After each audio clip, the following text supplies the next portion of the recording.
dikuatkan aja matanya. Jelas ya? Kalau belum jelas juga bisa dilihat di sini. Jadi kita masuk kepada peraturan.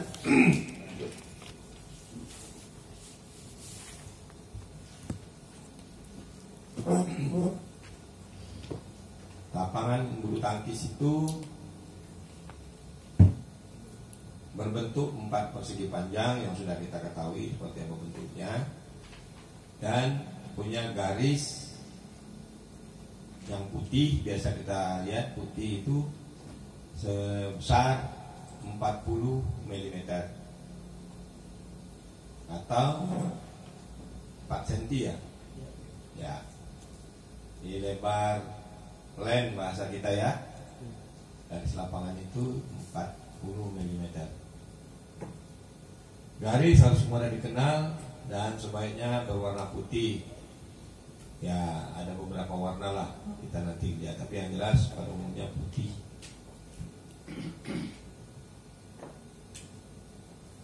Kemudian ada tiang net yang bertiga lurus dengan ketinggian 1,55 meter. Ya, 1,55 meter dari permukaan lapangan dan harus tetap vertikal sewaktu net ditarik kencang. Makanya tiang net itu harus kokoh. Jadi kalau kita di lapangan luar itu dipermanenkan. Ada sih lapangan yang di dalam seperti gor yang akan digunakan ini yang saya tahu itu dipermanenkan. Gak apa-apa, dipermanenkan malah justru bagus. Tapi kelemahannya di saat nanti ada karpet, nah ini repot. Nggak bisa dikarpetin kecuali memang karpetnya permanen di situ. Makanya tiang net itu tidak dibuat permanen agar nanti kalau penggunaan karpet bisa tanpa merubah situasi net itu, tiang net. Atau juga gor itu akan serbaguna. Jadi saat tertentu tidak pakai lapangan, saat tertentu pakai itu biasanya gedung serbaguna. Atau pelaksanaan turnamen-turnamen besar seperti sekarang di Surabaya Indonesia Challenge.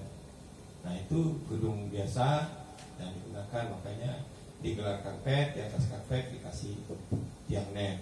Nah kalau yang begitu biasanya pakai pemberat. Berapa beratnya ya relatif besar itu beratnya, sehingga apabila net itu ditarik dari kiri ke kanan itu tidak mempengaruhi kedua tiang net itu. Dia tetap vertikal gitu, jadi tidak berubah. Nah ada juga orang beli tiang netnya atau membuat tiang netnya beratnya itu tidak standar, sehingga apabila dia ditarik kencang tiang netnya juga ikut ketarik gitu. Jadi ada dua ya, tiang net yang permanen atau yang tidak permanen. Tapi yang jelas dia harus tetap vertikal walaupun netnya ditarik kencang. Tapi netnya itu juga tidak sama dengan tinggi tiang net di bagian tengah.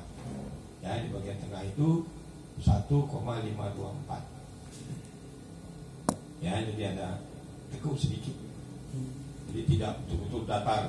Itu dianggap ketinggian. Kita juga lihat di netnya yang ekstrim, netnya tenis. Nah, kelihatan itu kan, malah dikasih tali untuk dia kendor di bagian tengah. Tapi di bulu tangkis enggak, ada diukur. Jadi kita kencangkan, diukur, jangan terlalu kencang. Ada dikendorkan sedikit sehingga di bagian tengah itu ketinggiannya 1,524 cm.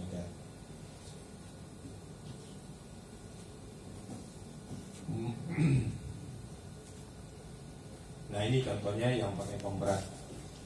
Dan net itu harus berada di garis ganda itu. Jadi memang mungkin kita punya lapangan di sini, saya belum lihat, tapi yang lapangan yang pertama saya lihat kemarin itu sudah benar dia berada di garis itu. Ada juga yang membuat keberadaan tiang net itu keluar sedikit, ya ada, sehingga net itu ada rongga antara tiang dan net. Kenapa? Karena net itu panjangnya adalah 6,1, selebar lapangan bulu tangkis. Jadi kalau kita tarik itu pas gitu. Jadi kalau memang sempat netnya tiangnya di luar, maka ada rongga, itu tidak boleh.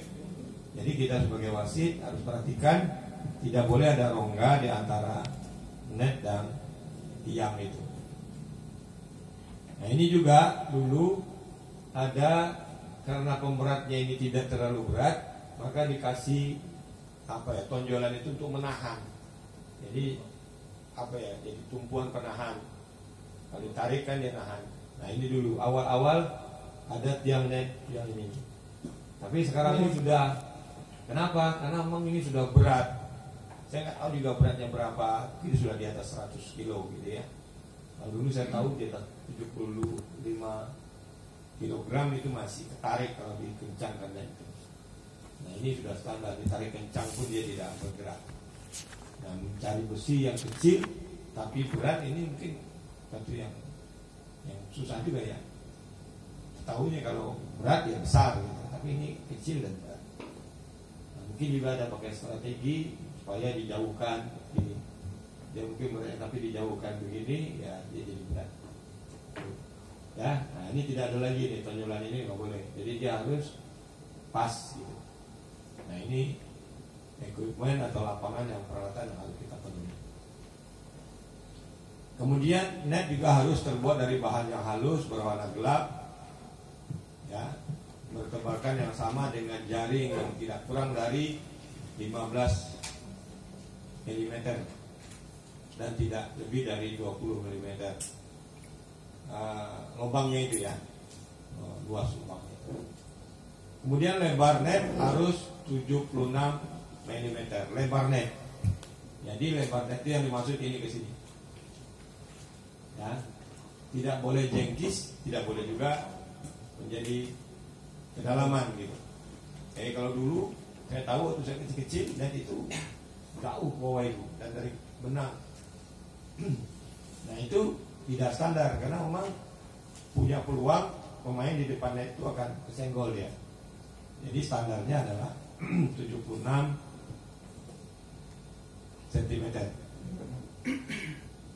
Kemudian dengan panjang minimal itu 6,1. Jadi sepanjang net, sepanjang selebar net gitu ya. Selebar lapangan. Ya. Jadi panjang net selebar lapangan.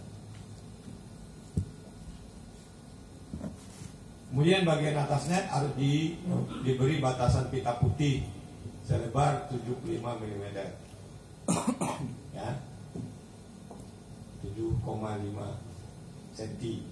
Ada pita di atas kan? Iya. Nah, itu persyaratannya. Jadi kalau kita cerita kelengkapan dari permainan bulu tangkis.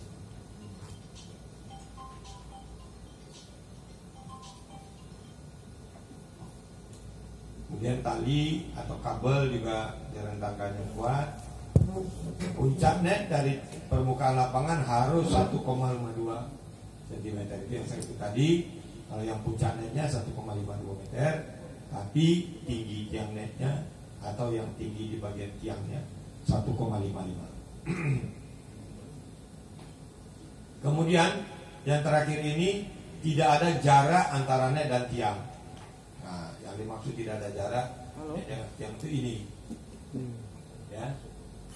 Jadi ada kadang-kadang sudah net terpasang ya sudah. Ya. Bahasanya ini ada rongga. Tidak boleh, dia harus rapat semuanya. Jadi menyatu dari net awal sampai terakhir.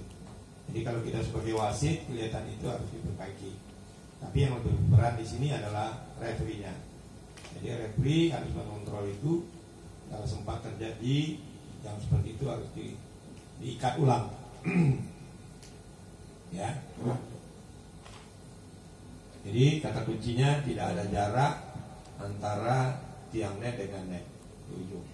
Nah gimana kalau di lapangan itu tiang netnya di luar? Nah ini juga persoalan yang harus dicari jalan keluarnya. Ada itu, ada saya dulu pertandingan di Makassar, ada gor yang bagus gornya, cuma tiangnya permanen, ada berjarak lebih kurang 10-15 cm di luar lapangan tiangnya itu berada. Tidak tahu lah kalau sekarang sudah berubah. Dulu itu mau saya sarankan, karena dia sudah permanen, lapangan di luarnya itu sudah pakai keramik, ya, lapangan di dalamnya sudah karpet ya, tapi bagian luar itu sudah bagus. Dia bikin permanen di luar. Saya katakan ini salah. Kenapa salahnya? Itu tadi terjadi rongga antara ujung net dengan tiang. Nah, mengakalinya ya dikasih plastik transparan gitu supaya tertutup, dan yang juga di bagian lain itu dikasih lakban sampai ke bawah. Ini seolah-olah kayak oli gitu, tapi ini lakban 4 cm itu lurus sampai ke bawah. Nah ini kan jadi masalah, kan nggak cantik jadinya kan. Tapi walaupun begitu itu ya disahkan, diperbaiki seperti itu.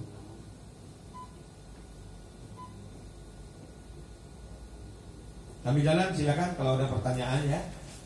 Jadi saya tadi berharap tidak kita sebelah saja, kita diskusi apa saja boleh.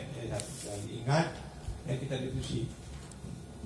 Nah lapangan seperti ini, dan sekarang kan sudah di mana-mana bisa kita lihat, di Google kita lihat. Cuma mungkin ada bagian tertentu yang kita tidak paham. Saya pernah ditelepon oleh seseorang yang notabene dia dosen di perguruan tinggi yang olahraga. Saya maaf ya, background saya bukan olahraga. Lain dengan Prof. Subianto, memang dia dosen olahraga. Saya tidak memahami untuk melatih, ya. Saya hanya bagian di pertandingan dan perwasitan. Nah, tidak mesti backgroundnya olahraga, ya, tidak mesti backgroundnya olahraga. Kita jadi wasit itu tidak mesti backgroundnya olahraga, dan tidak mesti juga backgroundnya seorang pemain. Jadi wasit itu siapa aja boleh, tapi memahami peraturan permainan, dan yang lebih penting lagi memahami situasi di perwasitan itu. Karena kita di bulu tangkis itu memang menjaga, ya kalau kejujuran dan segala macam itu jelas. Tapi itu tadi sanggup, disiplin. Jadi di bulu tangkis kalau kita jadi wasit nggak ada cerita, oh izin ya saya jemput anak dulu, izin ya oh saya harus pulang atau bagaimana begini, saya ke kantor. Itu nggak bisa.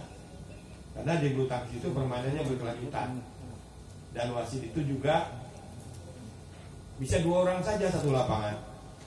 Nah sekarang 2 orang satu lapangan, yang satu izin. Apakah yang satu ini jadi wasit terus? Yang dari pagi sampai tidak terhingga, ya. Kalau di bulu tangkis itu tidak terhingga, yang dia direncanakan jam 8 malam selesai, ternyata delaynya 4 jam, jadi jam 12 malam atau sampai subuh. Atau saya pernah jadi referee, pergi pagi pulang pagi, pergi jam-jam 7-an, pulangnya jam setengah 7 lagi. Itu pernah kejadian di Jakarta. Ya ekstrimnya begitu, tapi kita tetap bertugas. Nah, jadi kalau mau jadi wasit, siap komitmen untuk begitu, ya. Apalagi jadi referee. Jadi referee lebih ekstrim lagi. Kalau jadi wasit masih ada breaknya kan. Kalau mau ngasihnya satu lapangan 3 orang, ya masih ada, atau 2 orang tadi. Sejauh dia memimpin kita bisa kemana-mana lah kalau mau kita pergi. Tapi kalau dia selesai kita sudah harus ada. Tapi makanya tidak boleh pergi. Tapi kalau jadi referee tidak boleh sedetik pun meninggalkan gor itu. Di gor itu harus ada referee. Makanya dalam bertugas itu ada referee, ada deputi. Jadi yang namanya referee-nya tetap ada. Ini dua-duanya nggak boleh ada. Kalau ada kejadian yang butuh penyelesaian oleh referee, ya masalah itu. Jadi kalau mau kita bergulat atau datang ke sini, kalau bahasa kami di referee itu siap jadi orang gila. Jadi kalau mau jadi orang gila, orang belum datang kita sudah datang, orang pulang duluan kita belakangan. Nah, jadi pernah pada suatu turnamen, hari sudah malam, medisnya pulang. Kaki itu kemana medis tadi? Gak ada pamit ke referee. Ya hari sudah malam Pak, kami pulang. Karena dia perjanjiannya tugasnya mungkin sampai jam 8 malam. Oh gak bisa. Pertandingan harus sampai selesai. Ini gak ada perjanjian kontrak harus sampai jam 8, gak ada. Pertandingan sampai selesai. Karena bukan dia aja yang nunggu di situ. Referee kan ada di situ juga. Match control ada di situ. Announcer masih ada di situ. Kalau wasit mungkin saja wasit lapangan 1 sudah selesai dia pulang ke saja. Yang lapangan 2, lapangan 3 nya masih belum selesai ya masih berada di tempat. Ya, itu tingkat kesulitan yang harus kita tempuh. Nah ini ada pojokan ini ada tonjolan ini. Ada pertanyaan ke saya itu. Bang, saya mau bikin lapangan. Karena bikin itu dalam artian lapangannya kayu langsung dicat gitu ya. Nah, ini perlu nggak dibikin ini? Ini buat apa ini? Pernah lihat nggak ini? Kalau lapangannya karpet? Iya, ada garis ya, putih. Kalau lapangan karpet ada. Kalau lapangan tidak karpet itu tidak ada. Karena dibikin nih lapangan karpet, kelihatan kayak nggak kelihatan. Nah, di lapangan karpet itu pasti ada. Jadi ini gunanya untuk menguji kecepatan shuttle. Nah, sebelum kita lanjut itu, kita tahu dulu lah fungsinya itu ya. Jadi fungsinya, jadi ditanya ke saya, perlu nggak itu? Saya jawab, nggak perlu. Kapan-kapan ada pertandingan menguji shuttle di daerah. Kenapa? Ini shuttle cuma satu. Ada aja shuttle udah cukup gitu kan. Udah syukur. Nah tapi kalau pertandingan internasional atau sirnas itu perlu mengetahui shuttle kita itu kecepatannya ideal atau bukan, atau mungkin lambat, atau ideal, atau terlalu cepat. Jadi ada tesnya. Jadi nanti kalau dikomplain, oh shuttle-nya lambat, nah dites dulu. Atau terlalu kencang, ya enggak juga mungkin. Karena memang setiap siapa aja yang main mukul shuttle itu ya bisa aja out kan. Tapi mukul yang seperti apa yang dia bisa jadi out. Kemarin ada sirnas di Jambi, kecil anaknya, sering out dia. Nah kenapa? Mungkin di saat di depan pukulannya terlalu keras. Jadi yang dikatakan cepat dan lambatnya dia diukur, diuji. Oke? Nah ini kita harus ketahui juga panjang lapangan berapa, lebarnya berapa ya. Diagonalnya juga kita ketahui.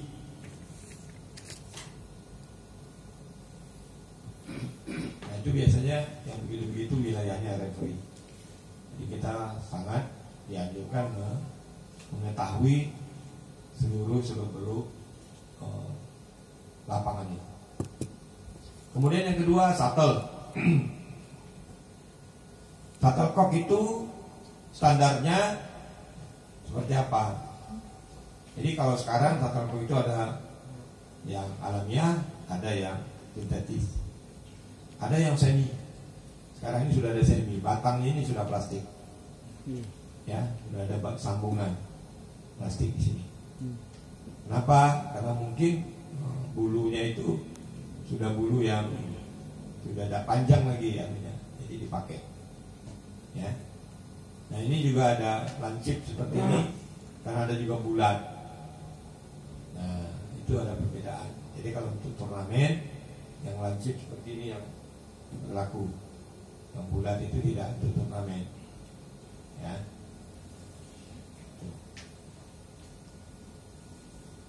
Kemudian ini semua terukur, ya, semua terukur, lebarnya berapa, jumlah daunnya berapa, ada gabus, berat totalnya juga berapa.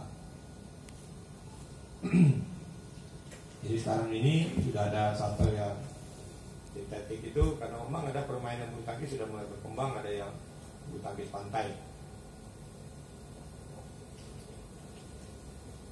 Bulu tangkis pantai itu masih belum masyarakat. Terakhir ada rencana di Bali nggak jadi. Ya, jadi ini satu. Kemudian yang ketiga, menguji kecepatan shuttle. Untuk menguji kecepatan shuttle, pemain harus menggunakan pukulan dari bawah secara penuh atau full underhand stroke ya, di mana kontak dengan shuttle itu berada di atas garis belakang berponderian. Kemudian shuttle harus dipukul secara melengkung ke atas dengan arah pelarian terhadap garis samping. Ya, sudah dari garis samping itu lurus dan dipukul sekeras-kerasnya. Diusahakan memukulnya itu pas di garis belakang itu, garis back ya. Dan dipukul sejajar dengan garis side. Jadi tidak boleh melengkung juga, nyebrang itu tidak boleh lurus. Jadi kita mengukur dia sampai di mana. Nah, sampai di mananya itu yang kita lihat di garis ini. Garis ini ada ukurannya, yang pada jauh itu 950 mm atau 95 cm. Kemudian di sini ada 53 cm. Nah, ini jadi pedoman kita untuk menguji di depan saja, musuhnya dari arah seberangnya. Jadi kalau kita lihat gambar ini,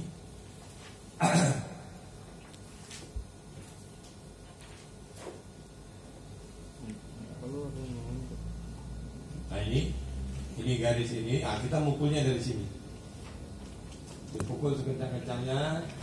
Nah, jatuhnya di mana? Jatuhnya di sini kah? Jatuhnya di sini kah? Jatuhnya lewat atau jauh keluar. Jadi yang diharapkan jatuhnya di antara garis ini, ya. Nah, jadi kita mencari orang yang memukul shuttle itu yang dewasa, ya. Tidak boleh anak-anak. Kenapa?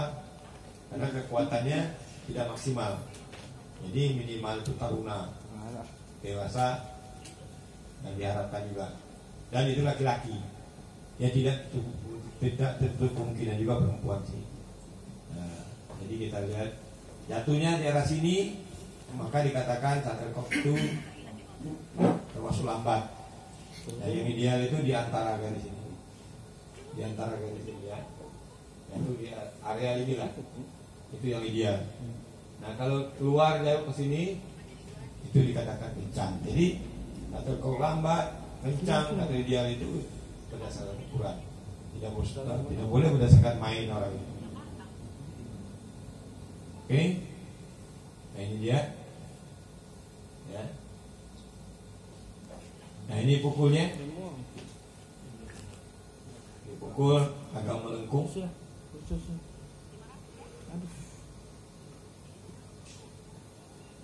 Nah, ini jatuh di wilayah itu dikatakan shuttlecock itu lambat. Ya, apabila dipukul banyak jatuh, biasanya sekali pukul itu 6 shuttlecock ya.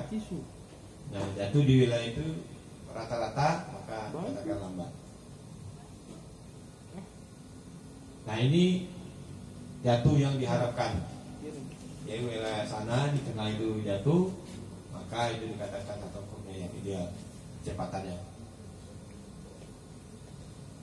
Nah, ini yang dikatakan kalau dia kencang, ya.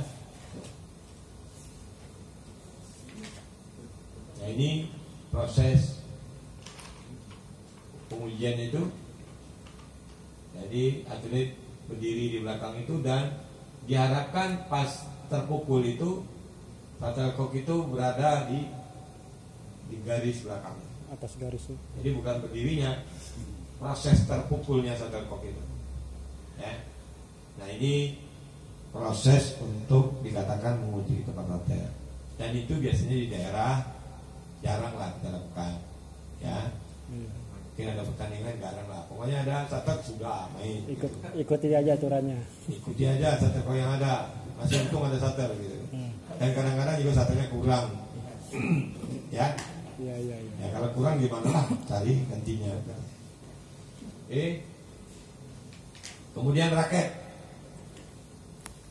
Mana itu?